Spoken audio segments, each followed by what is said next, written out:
Heard the call to build your small business? Make it happen with a .net domain name, the place for dreamers for 30 years and counting. Visit keepdreamingup.net for tips and advice, whether you're just getting started or looking to grow. That's keepdreamingup.net. In 1995, John Suk founded Deep Elm Records. Today, 20 years later, Deep Elm Records boasts over 220 releases. We celebrate the pioneering spirit and the awesome artists that make up Deep Elm Records each week here on the unofficial Deep Elm Podcast. The unofficial Deep Elm Podcast begins now. Hello, this is Alan Wayne. Welcome to episode 16 of the unofficial Deep Elm Podcast. Tonight we are profiling episode 7 of the Emo Diaries, which is Me Against the World, and we are it's a continuing series, so check out 1 through 6 when you get the chance, the previous 6 episodes, iTunes, SoundCloud, Google Play, or on Spreaker.com where we're being heard live.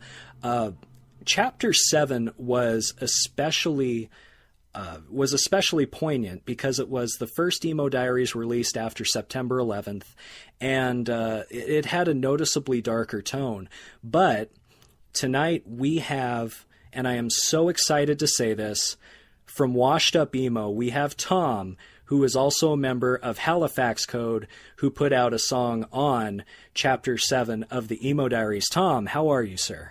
I am fantastic. Man, it is so nice to have you on. You're the first person I've spoken to that has actually been on the Emo Diaries, like that you submitted a track and were accepted, and you are a part of this history, man. So I am honored to speak with you. And above that, you're also the man who started Washed Up Emo, which is something we're going to talk about in a little bit. But take us back, the year that you were submitting a track to Deep Elm for the Emo Diaries. Since you're somebody who's been accepted, tell us what that process was like.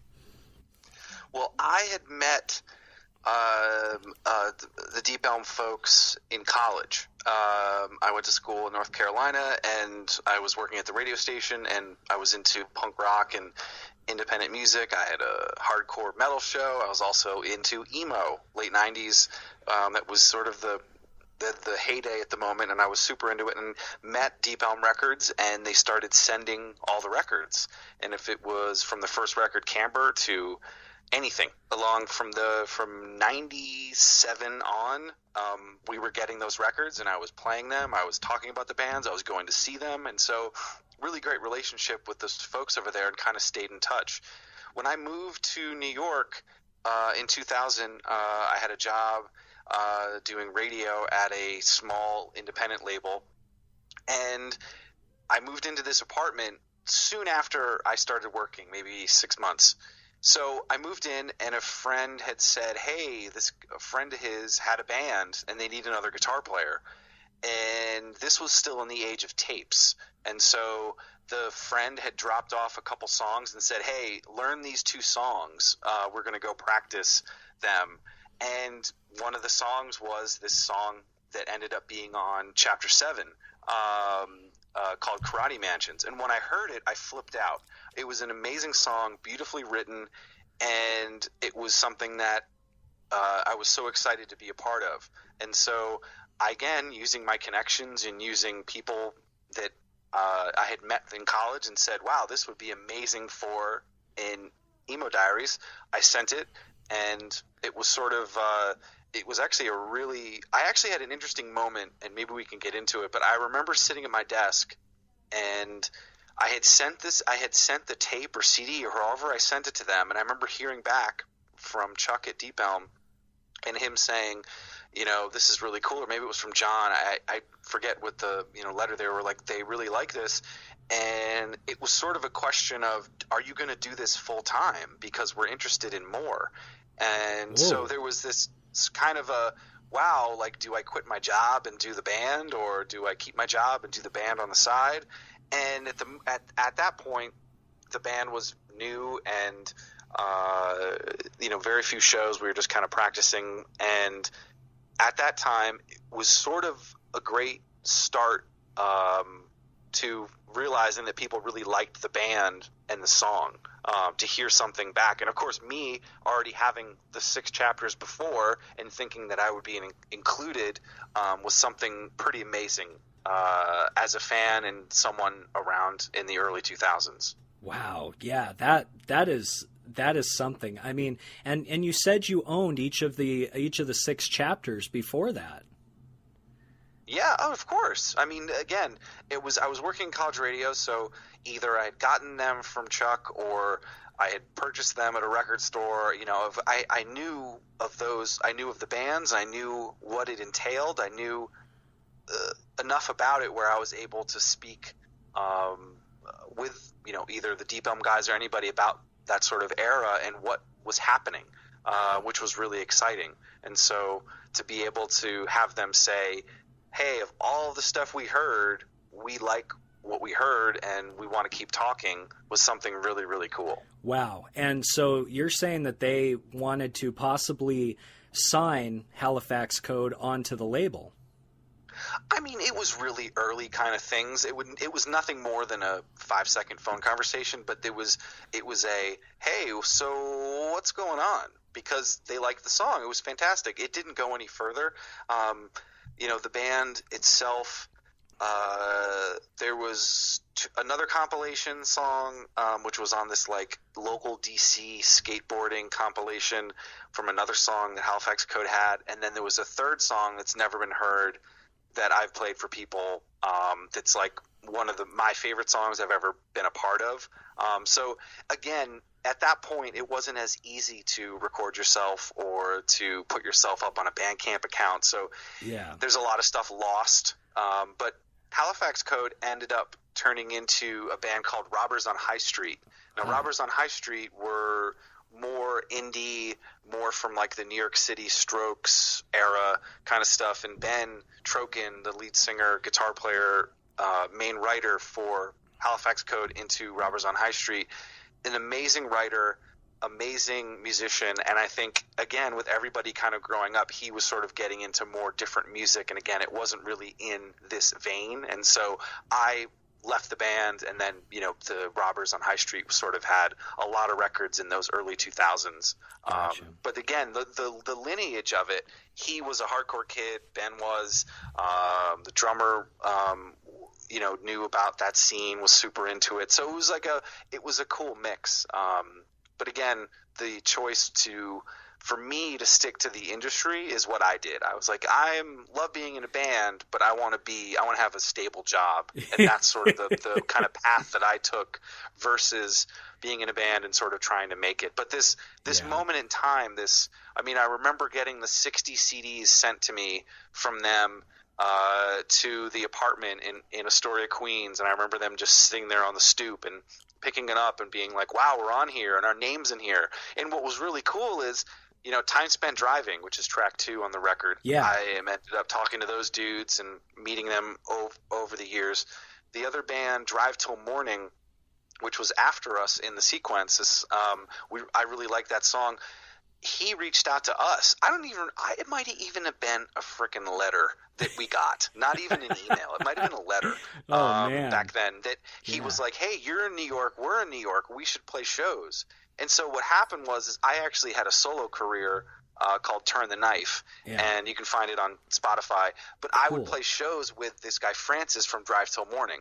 And we kind of connected through the Emo Diaries. We ended up playing solo shows together, and I still talk to him and see him and in New York. So again, those same ideas that you're on these sort of compilations together, but you sort of meet people through them, and they're from the same ilk. You're from the same understanding about music. I mean, Francis from Drive Till Morning was from Texas and Austin and knew those scenes. And so it was just a very cool catalyst to a lot of things. This compilation wasn't just I got 60 CDs and we barely sold them, but it was the relationships that came out of it that was really, really important. Yeah, that's great. I mean, for you guys, it must be like a kid being asked by a Major League Baseball team, hey, you want to play with the big leagues? You know, you're like, oh man, I don't know. You know, it's a crazy question, and it must have been maddening for you at the moment. But that is awesome, and that's awesome that you made such great connections. Now, back to the compilation series.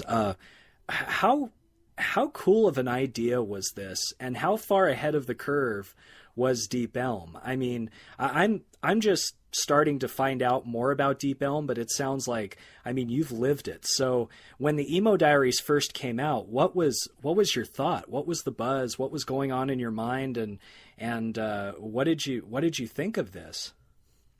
I mean, I think the first few or the first couple were under the radar for me. I was even too young, or maybe I was still listening to Earth Crisis too much to pay attention. Yeah. But those first two, I mean, if it was the, Jimmy Eat Worlds and those kind of heavy hitters were on there, it was a great – the compilation itself was how you got exposed. Mm-hmm.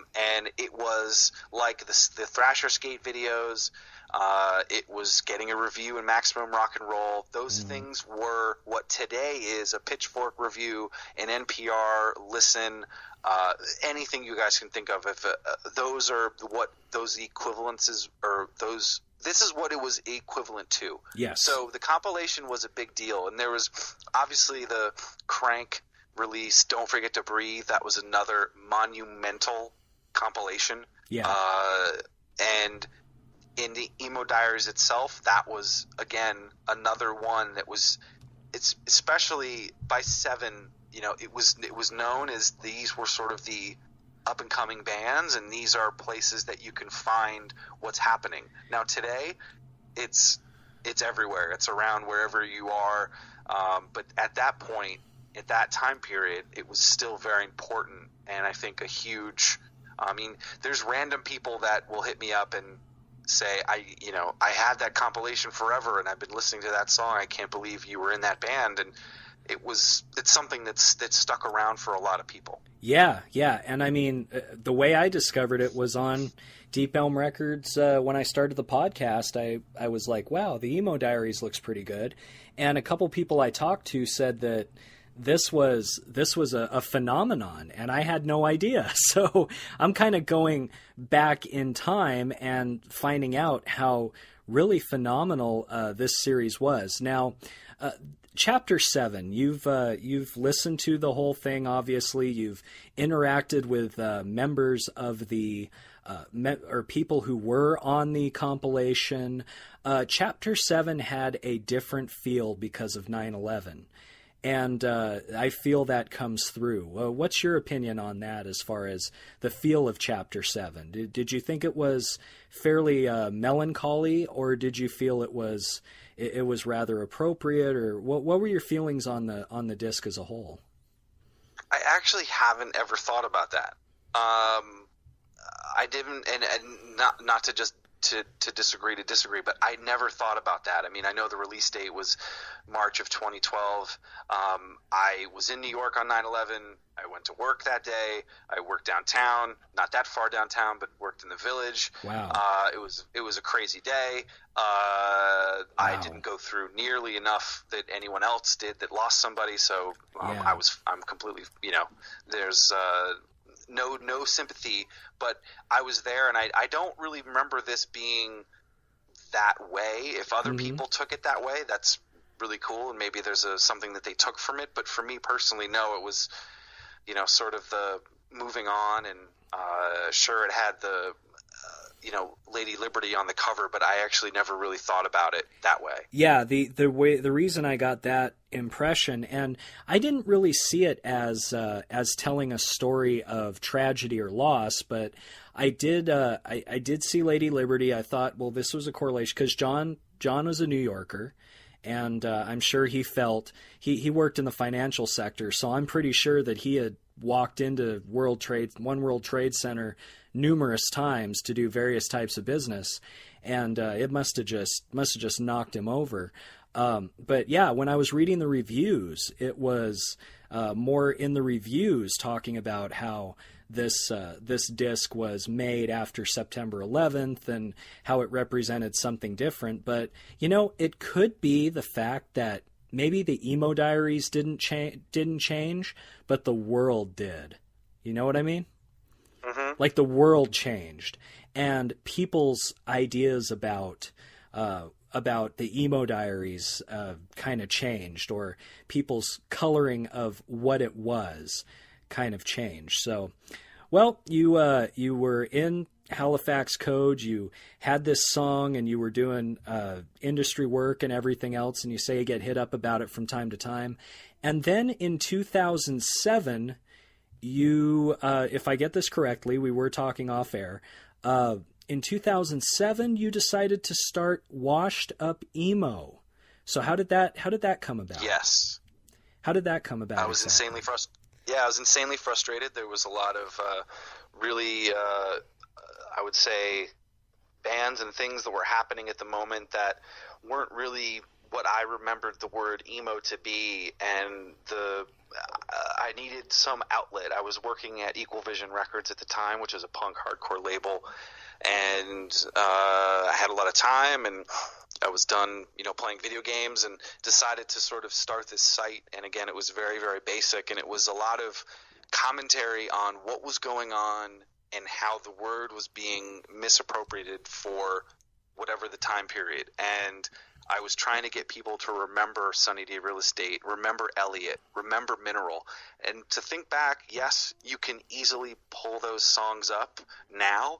At that time, it was very hard. There was a lot of gatekeepers. There was a lot of yes, there was the internet. Yes, there was MySpace, but it was overrun with this sense of commercialism around the word. Oh, and yeah. I kind of.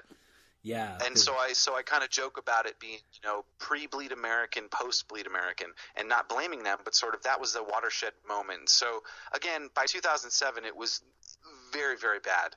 And so the site at the earliest stages, if you look at some of the earlier posts, which are really embarrassing, are just being really angry or, talking bad about the UK, because they've always been really hard time understanding what the word is, and I still poke fun at them. And so from 2007 on, it slowly morphed. It slowly kind of, I would say 2009, I started hearing these newer bands that were sounding like 90s bands, and I started getting excited. I remember getting an email from Russia, and this guy wrote me and said, I have a band that sounds like Mineral. And I go, how do you know who Mineral is? Yeah, isn't that cool? No one cares about them anymore. Yeah. And he said, no, we found out this thing, and now there's all this. And so you realize that the audience later had this understanding to skip over the sort of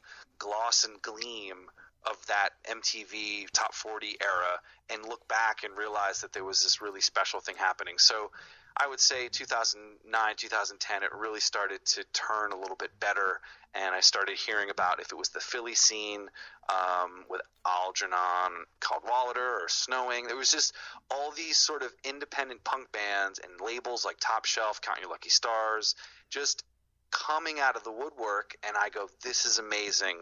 And it sort of was a second coming of the website, and it sort of, again, morphed into a lot of different things since then, but that was a great catalyst. And again, it went back to these sort of basement punk rock shows and not the arena. And that's kind of, the Deep Elm bands were definitely the basement show DIY venues. And it's not to say some of those bands on the comps didn't get big, but for the most part, there was that mantra and that sort of DIY ethic that I think you can still hold on to. Yes. And a lot of times it doesn't.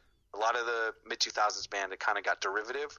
There were some great bands in that era. I worked with a lot of them personally, and so I can say that with a fact. But there was just a lot of things that were derivative. Yes. That was a very down period for music for a lot of people, and I totally agree with you on that. Now, John stopped the Emo Diaries series at a certain point by saying the term was bastardized. Do you agree, and how so? I mean, was it like when I thought of emo, I just thought of what is it? The long hair, the flat hair, and and singing about, when I didn't know any better, singing about how bad your life is when you don't have it that bad. Was that about about the time when you started Washed Up Emo and you felt the term was kind of being taken out of context? Yeah, I mean, the talk of suicide, the cutting, the hair, the clothing, those types of things, the connection to goth, which was completely not what the word was, and it wasn't like you needed to tell people. You didn't need to use the word as an adjective. You didn't need to. It was a punk rock, independent, and you were. I mean, it's post-hardcore, like with emotional vocals. That's what that was. And there's a million different ways you can slice and dice it. I've had a podcast myself where someone that is studying on data and genres basically told me there is no genre, which is totally true. You can call it whatever you want, but whatever someone calls it, there's a piece that comes from you in your heart of how you're making this. And I always thought emo was screamo, which was bands that were making music that sounded as if things were going to break at any moment. That's right. Their instruments. That's right. And so that's that thing that I think emo is, and that's what I thought it was. And so when I heard Get Up Kids, I'm like, so people are calling this emo? Okay. Yeah, exactly. Like what? So again, everyone has those understandings of what the term is, and I've even made a website where I can tell you if a band is emo or not. Is this band emo.com, which is tongue-in-cheek / serious. That's awesome, man. That is awesome. You can search any band and it'll tell you if it's emo or not, which is kind of a joke / serious. But again, back to your sort of question about sort of the bastardization, there's a moment where the bands that were before them were forgotten. And it's sort of happening again today with these emo nights or this sort of nostalgia for some of the bands from the mid-2000s. Now, the problem is you need to understand the history. Yes. And for someone to listen to that, I should hope that they understand that Taking Back Sunday used to listen to X band, and that's why they sound like that. And if anything, just understand who they are. I'm not going to make you listen to it. I'm not going to make you have to buy a T-shirt of them, but understand the context. And I think there's a group of individuals and music fans that just the hits, just give me what I want, and I'm moving on. Yep. Now, that's not a music scene. Nope. That is a party. That is a night. That is a moment in time. The scene is something that evolves and works through things. And there are a lot of fans of, using Taking Back Sunday as an example, who I like the band, they will move with that band. There are a group of fans that will just want the hits. And I think that time period and the people that just want the hits have somehow taken over that word, and that's what it means. Yeah. And so it's my life's mission, no matter if my girlfriend, likes it or not, I will forever try and get people to understand the history. Now, what's amazing about it is that it's restarting again today. If it's The Hotelier, if it's The World is a Beautiful Place, if it's Turnover, all these Somos, Balance and Composure, I could go on and on. Yeah. All those bands are sort of intermixing those things, but again, it's coming from the right place. Yeah. And the right place is not me saying the right place. It's coming from this DIY ethic of I'm coming at it from a musical perspective, not I'm going to buy this specific guitar and play this riff because that's what's popular. Right. That is the bastardization of the word. Right. And that is an excellent explanation. I mean, from top to bottom, front to back, you know what you're talking about on this topic. I mean, you have the site and everything else, but what astounded me about this is that just being a newcomer to all of this and just putting out the podcast because I admired what Deep Elm did, which is start a record label from scratch. And to see this Emo Diary compilation and to go through the history, what amazed me is the demand for it. Have you noticed any spikes in demand lately as far as more people coming to visit your site, more people listening to your podcast? Do you notice those spikes from time to time? I mean, there's times where if I have a certain artist, if it was John Nolan from Taking Back Sunday, or if it was Mike Kinsella from American Football, Owen, there's a different audience that's listening to it. Or if I had a writer, Stephen Hayden, who did a book on music rivalries, he's actually a huge independent music fan. I wanted to have him on, talk about bands, and so that was another audience. So it's kind of, you get out of your circles and more people find out about it, more people share it, more people talk about it. It's been amazing. I mean, I posted something recently from the Philippines, and all these kids flipped out and wrote all these other bands I needed to check out and said, "We love your podcast. We listen to it from the Philippines." Like, are you kidding me? Someone listens to this from the Philippines. Fantastic. Wow. Now I want to learn about those bands. Or there's this band called Chinese Football from China, and I've gotten to interview them and talk to them. They're absolutely amazing. But again, it was, found them because I think they might have heard a podcast with the guys from Braid. So if I didn't do the thing with Braid, would they have not heard it? So those types of things, reaching out beyond what you've already done, is how I've seen those spikes. Wow, that is amazing. You're getting people listening from the Philippines and contacting you. How freaking cool is that, man? I mean, you're like, wow, I'm like changing the world and shit. Yeah, I think, but the thing I always try to remind, or again, if people listen to my podcast, they've heard this mantra a million times, and your listeners, this is the first time. So or maybe you've listened to other ones. The idea that the music is paramount, not about the person. And so if someone is saying that they're more than the music, I take offense to that. No one is going to remember me. They're going to remember Mineral. They're going to remember Sunny Day Real Estate. They're going to remember Taking Back Sunday. They're not going to remember. I just want to be that catalyst for them to remember that music and pass it on. Amen. And so tell that kid that's with a guitar and he's playing a NoFX song, like, tell him about a band that you really like. Tell him about, and he might not get Fugazi yet. It might not be, and that's okay. I didn't get it when I first heard it, and I would admit that to anybody. I would tell Ian that I didn't understand it when I first heard it, and that's okay, but now I understand it. And I think there's a time and the place, and if you're passing on, if it's the Appleseed Cast or to somebody, and they understand it, you've sort of helped continue that sound and that idea, and that's something that I'm trying to do every day. Yeah, folks when they hear the podcast, they're like, what song is that? Especially when I'm listening to the Emo Diaries, I'm posting up Emo Diaries, I get messages. What song is that? I must have that song. And it's like, when I see that and I hear that, I am more than proud, because I just wanted to show these people a record label where a guy decided one day, after listening to Sunny Day Real Estate, that he was going to start a record label. I thought, that's fucking cool. I can do a podcast on that. And that's where it all began. So it's pretty cool. You got any favorites from the Emo Diaries compilations? Any songs that stand out for you? Any songs that you think that you can play over and over again? I'll tell you mine. It's Miracle of '86, Teenage Unity song off of number 2. What would be yours?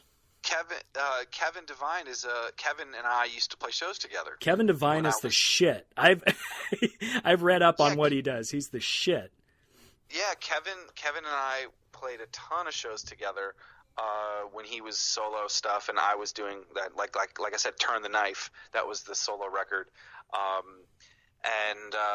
Kevin is fantastic. Miracle of '86 is, again, an early sort of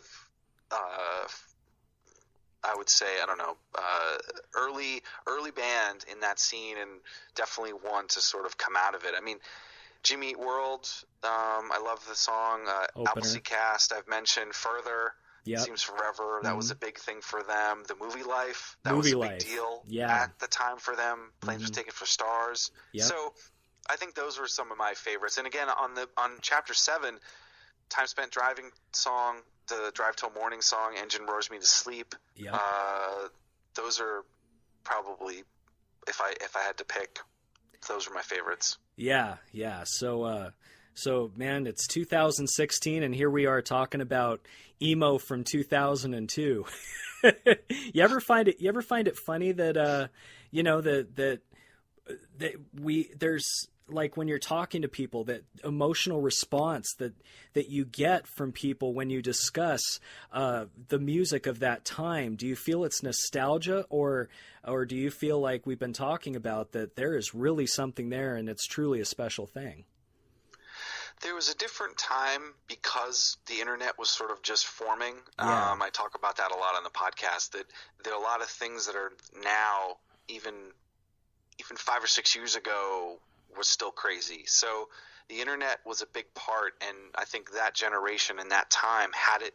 We lived in a life without it, and now we live in a life with it. So we're able to see both. And I think a lot of people, I found this photo of the Juliana theory, and there is no one with a phone up, no one looking down. They're all looking at the lead singer and Brett and paying attention. And that's when I get nostalgic, and I say that was fun. Yes, I love my phone. Yes, I love tweeting at people and Instagramming and Snapchatting and everything. But I do loved that at that show.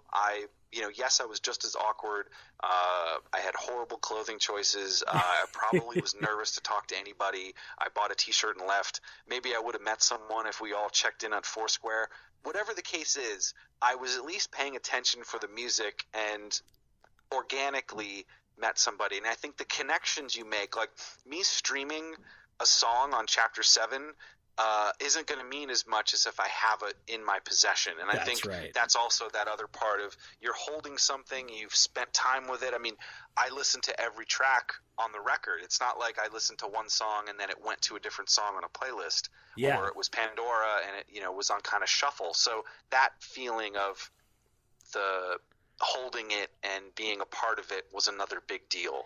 But again, I could sound like a grandfather right now to somebody that's like, I want everything at every moment. I do too, because I want to be able to pull up my favorite Jimmy Eat World song or my favorite Mineral song at a moment's notice because I want to listen to it, and I can. I have a server at my house so I can listen to my records wherever I am. And so, so those types of things, I get it. I'm there. I definitely would be super bummed out if I had to cart my 5,000 CDs with me everywhere I go to listen to them. I am super into it. But it's that understanding the before and after. And I think that's that other part about the history that I'm still I love talking about, is that there's a pre, there's a post, and there's also a future. I love all the new bands. I think anyone that's into Deep Elm would love what's happening now with so many new bands, and they're coming at it from the right place. And I just love how diverse they are too, which is what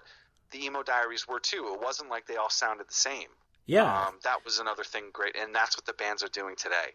And that's what John kind of bristled at, was the term emo being used to describe a particular type of music, whereas John was just like, no, this is music to inspire emotion, hence the Emo Diaries. This has nothing to do with a scene, really.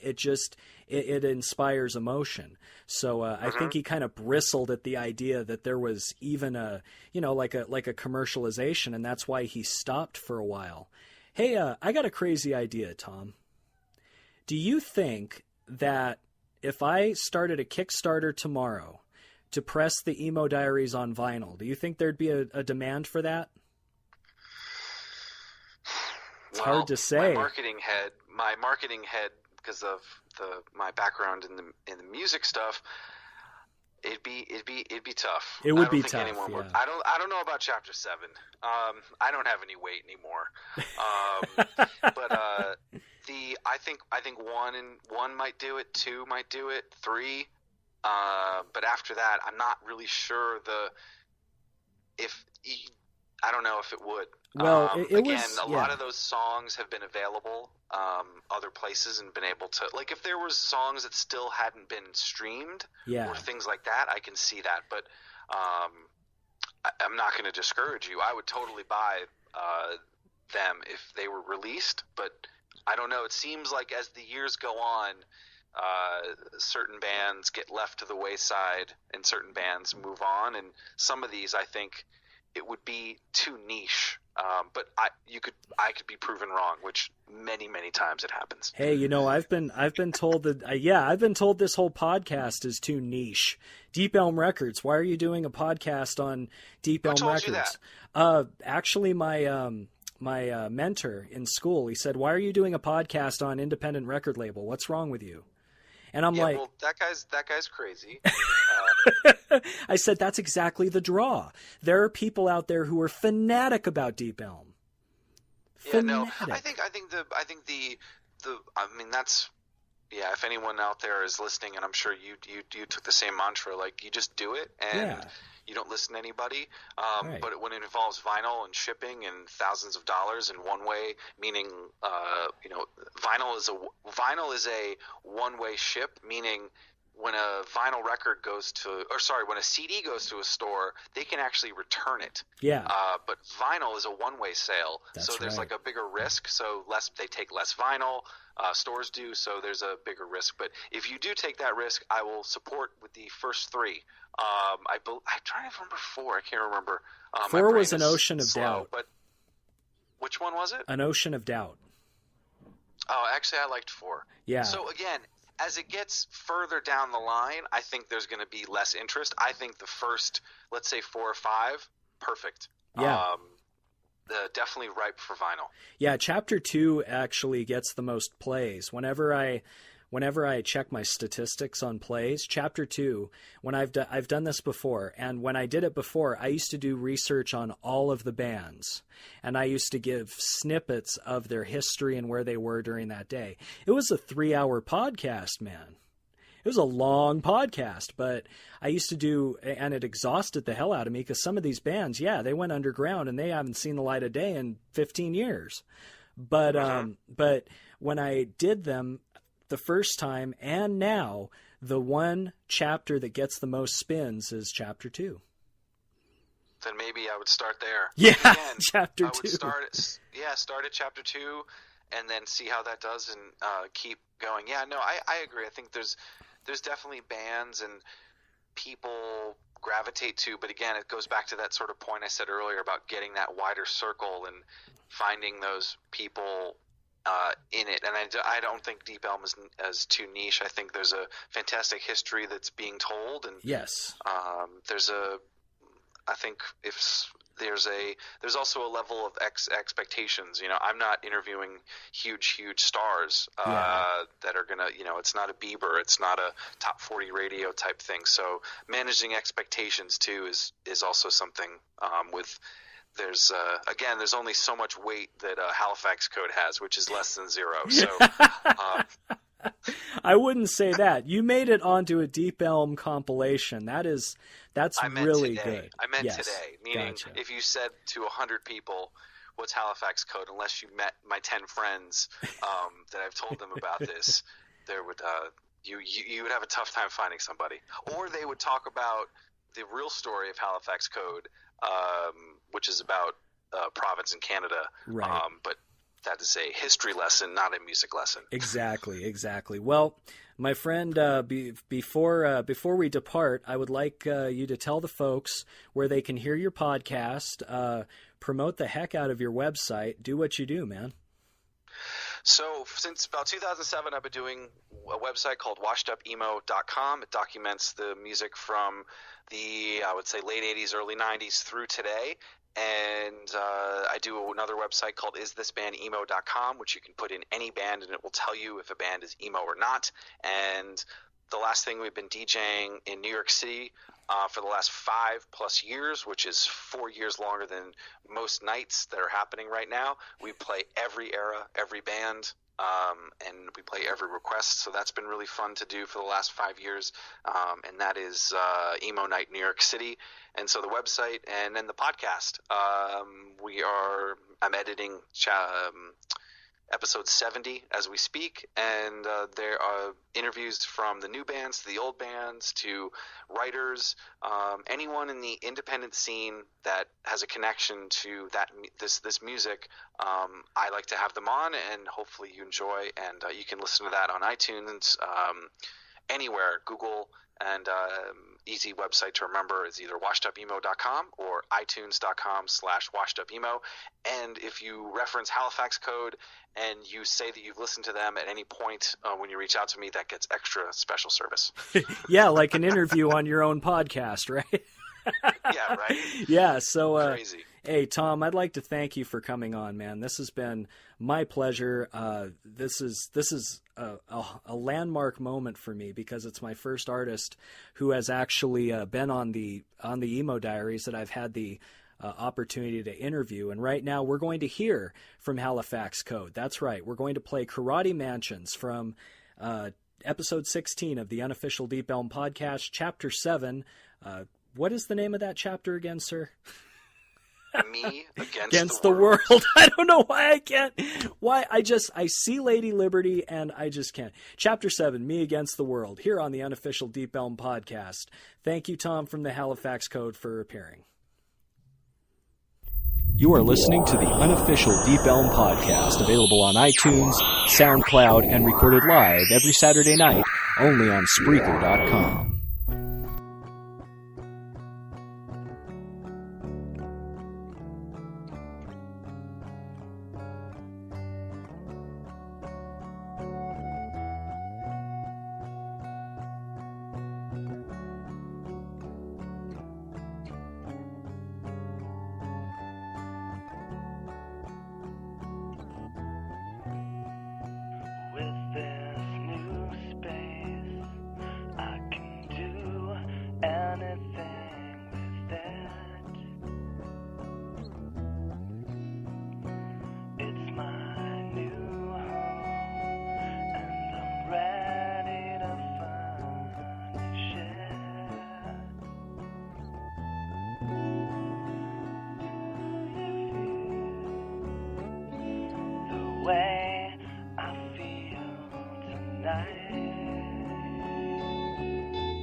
Thank you for listening to the unofficial Deep Elm podcast, episode 16, chapter 7 of the Emo Diaries, Me Against the World. This is Wayne here, and I was just so happy with that interview with Tom. Thank you again to Tom from Washed Up Emo. That was, what you just heard was the Halifax Code, a song called Karate Mansions. And in case you weren't really listening, Tom was a member of the Halifax Code.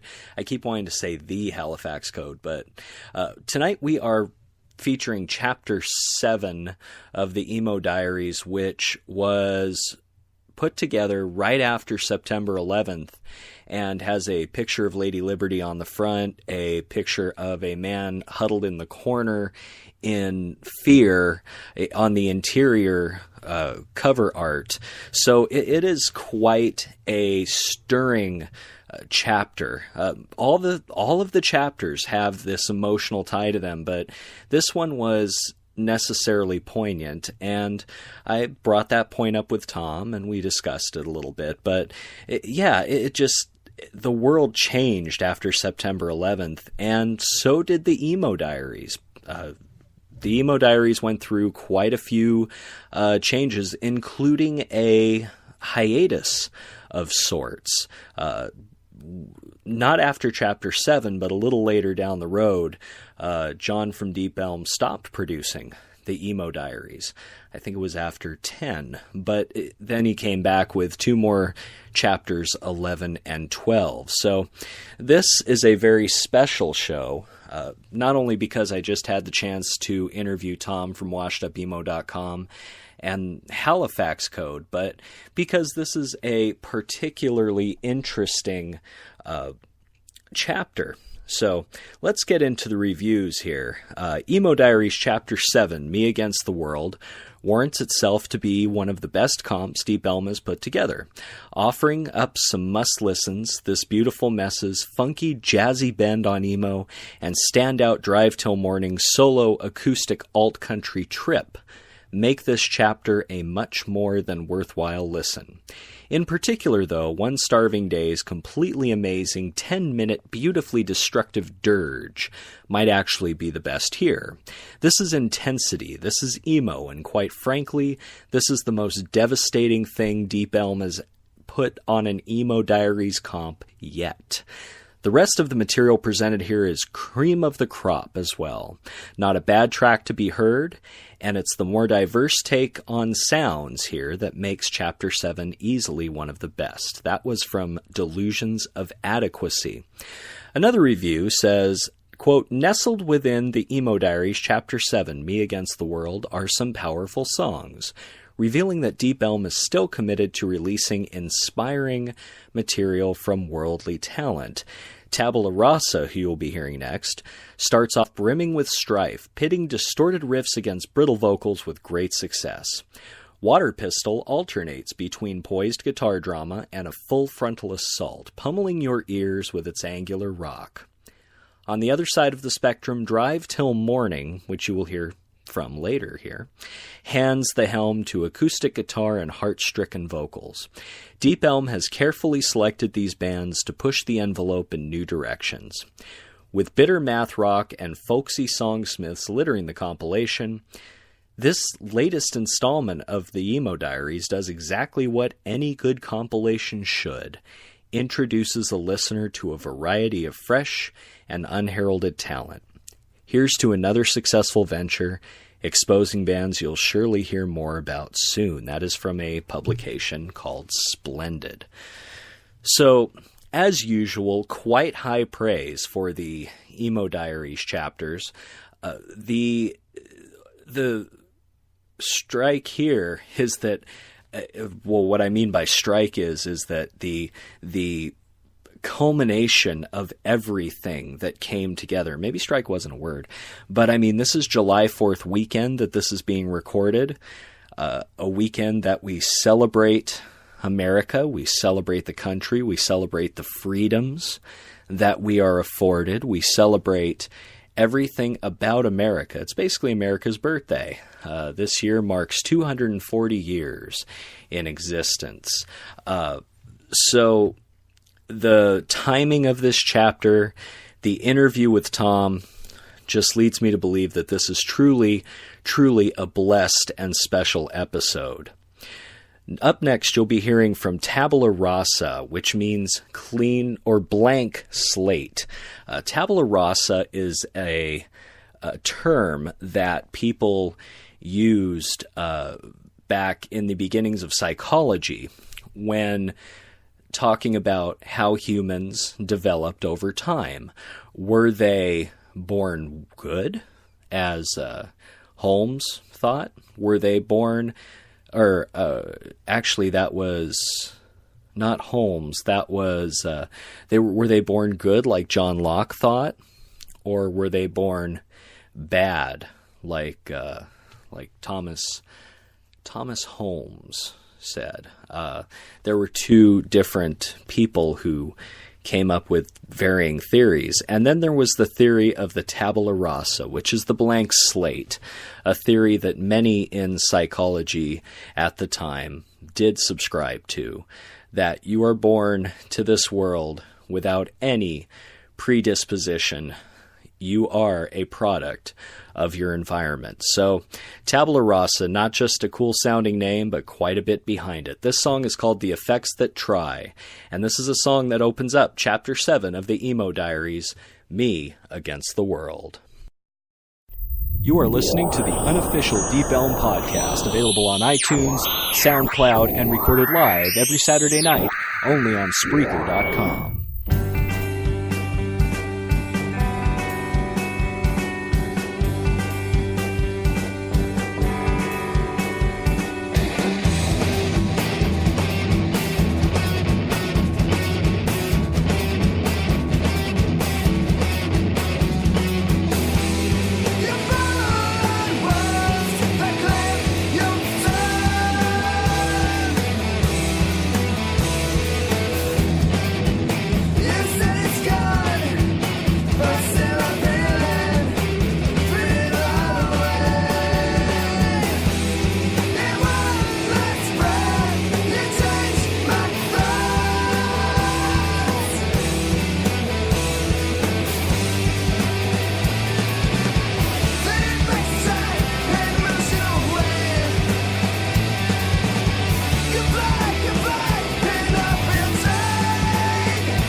very appropriately bitter track to open up Chapter 7 of the Emo Diaries, Me Against the World. This is Wayne here on the unofficial Deep Elm podcast, and tonight we are profiling the 7th chapter of the Emo Diaries. Now, up next we have a song called Engine Roars Me to Sleep by a group called Drive Till Morning. But before we put that out, we're going to read some more reviews here. This is from Agouti Music, Agouti Music. Quote, the little-known bands on the Emo Diaries Chapter 7 have been hand-picked by the boys at Deep Elm based upon what they like, and I must say they have excellent taste. Me Against the World is yet another page in the success story of the series. The music is incredibly diverse, yet they all have some unifying factor that evokes some kind of emotion from the listener. It's impossible to pigeonhole this album as anything other than good music, and as long as Deep Elm keeps picking out winners, I'll be the first in line to get the newest chapter. All in all, Me Against the World is a masterpiece and compelling and incredibly diverse yet courageous mixture of all kinds of good music. Once again, that was from Agouti Music. And then there is the Bedlam Society that writes, quote, the Emo Diaries Chapter 7, Me Against the World, is the next installment in a comprehensive look at indie rockers from around the world. Great idea behind the series because it's an introduction to a lot of bands you might not have heard of otherwise. I've listened to all of the chapters, and I honestly think that this is the best one yet, with standouts like This Beautiful Mess, the aforementioned Tabula Rasa, and 2 Weeks from Tomorrow. All in all, there is something for everyone on this disc. Up next, we're going to play a Insider track. That is a track that is enjoyed by the folks at Deep Elm. It is a Deep Elm Insider track by Drive Till Morning. This is called Engine Roars Me to Sleep. Thank you for listening to the unofficial Deep Elm podcast. Tonight's episode number 16 in the series, Chapter 7 of the Emo Diaries, Me Against the World. You are listening to the unofficial Deep Elm podcast, available on iTunes, SoundCloud, and recorded live every Saturday night, only on Spreaker.com. Good night takes us, I'm heading back north. Let the engines roar and sing me to sleep. We stayed up all night and we laughed just like kids. Let the clouds be my cradle tonight. Half alive when the first flurry of snow fell on this day. Since 95, flying miles high and shoulder, but swinging from the stars. Let's tear down the skyline tonight.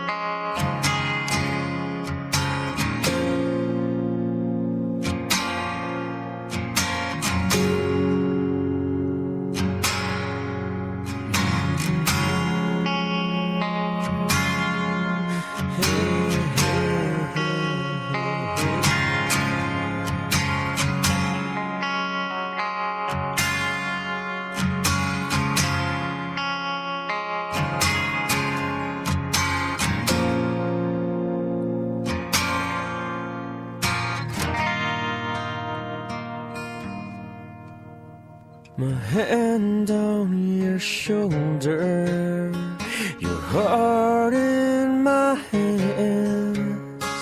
Roar me a soft lullaby.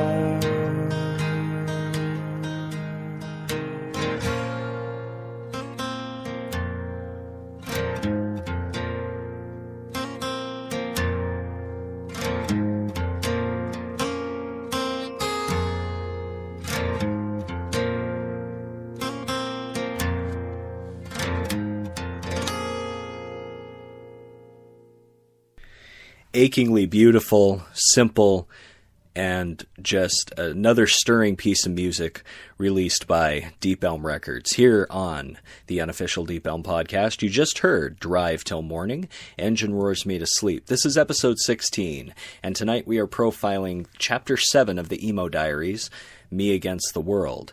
Now, if you're just tuning in, or if you didn't get a chance to hear the interview with Tom, go ahead and just click on the podcast again. Tom from Halifax Code and washedupemo.com, I must mention, was on tonight's podcast, and he is an emo encyclopedia. I guess you would call it an emo-cyclopedia. He has so much knowledge, and it was such a pleasure to interview him, and I'm just super happy with how that came out. And I just have no other words for it. A really cool guy. I mean, everybody I've met through this experience is just super cool, and I can't complain. I mean, everybody from the principals at Deep Elm to the artists. It's been a fantastic experience thus far, and I will keep on rolling with it. Want to thank a couple of people before I depart on this podcast. Thank you to Jason Barr. Jason Barr is the new editor for the unofficial Deep Elm podcast Facebook page, and he has jumped in with both feet. He is another emo encyclopedia. He just knows so much about this music and this time period, and his pieces that he's been writing on the unofficial Deep Elm podcast Facebook page are just immaculate. I mean, they are beautiful, just beautifully described, and I couldn't be happier to have anyone else in this particular position writing about this material that they know. See, I'm an idea man. I come up with ideas. I thought it would be good to do a Deep Elm podcast, and I thought it would be good to profile the Emo Diaries. But people like Jason Barr and Tom are guys that live this music, and they're like historians. They just eat up all of the information, and they are happy to reprocess it and give it to you in a way that you understand. And I'm very happy to have met both of these gentlemen, and look forward to working with them in the future, especially Jason, who has been putting up some great posts. So go and like the unofficial Deep Elm podcast Facebook page and check it out. Check out these wonderful posts on bands that have been featured in the Emo Diaries in the past, and I know that you're going to just really enjoy them. Coming up next, and the final track of this evening's podcast, is a band called Time Spent Driving, and this is another Deep Elm. Insider track. The funny thing is that it seemed like myself and Deep Elm were on a similar vein, because both songs that I chose for my picks were actually picks of Deep Elm Records. That would be the Tabula Rasa feature and this Lowlight Time Spent Driving.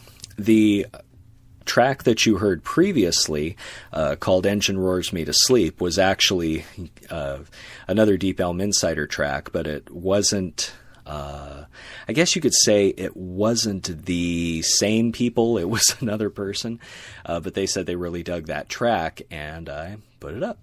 So, Lowlight by Time Spent Driving will close us out. Thank you for listening to episode 16 of the unofficial Deep Elm podcast. Tonight's feature, chapter 7 of the Emo Diaries, Me Against the World. Next week, we have chapter 8, of course, and it is called Till My Last Breath, I do believe. Let me check. My Very Last Breath. And I gotta say, as someone who wears black constantly, loves darker art, this is my favorite cover art. Black with white lettering that states My Very Last Breath, and then in red lettering, the Emo Diaries Chapter 8 with a skull and crossbones on the bottom. Very, very dark and sort of foreboding in a way. That particular release was released July 23rd of 2002, not too long after Chapter 7 was released. Chapter 7 was released in June of 2002.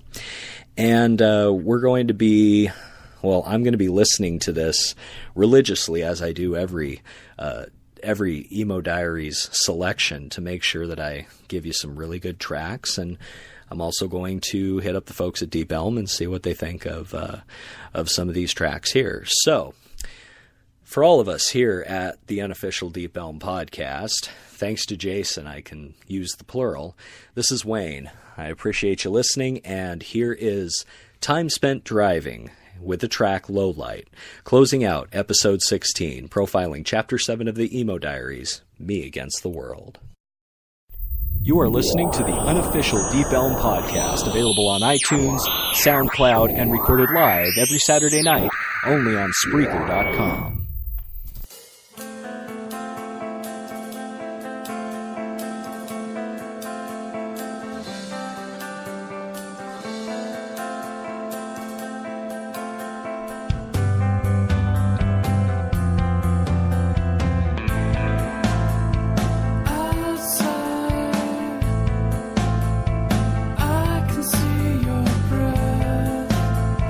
You're not there, mine is hard.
You are listening to the unofficial Deep Elm podcast, available on iTunes, SoundCloud, and recorded live every Saturday night, only on Spreaker.com. We, the internet-loving people, want super fast internet, so we can avoid having super awkward conversations with our roommates while waiting for our favorite shows to download. Hey, man, why is my sister's number in your cell phone? Shh, my show's ready. Hey, don't shh me. Listen, you should just be happy that your sister's happy. Hey, but Internet that lets you download a TV show in 4 seconds. AT&T Fiber. Limited availability. Speeds vary, not guaranteed. Based on 30-minute SD TV show with Internet 1000. Visit att.com/getfiber for details.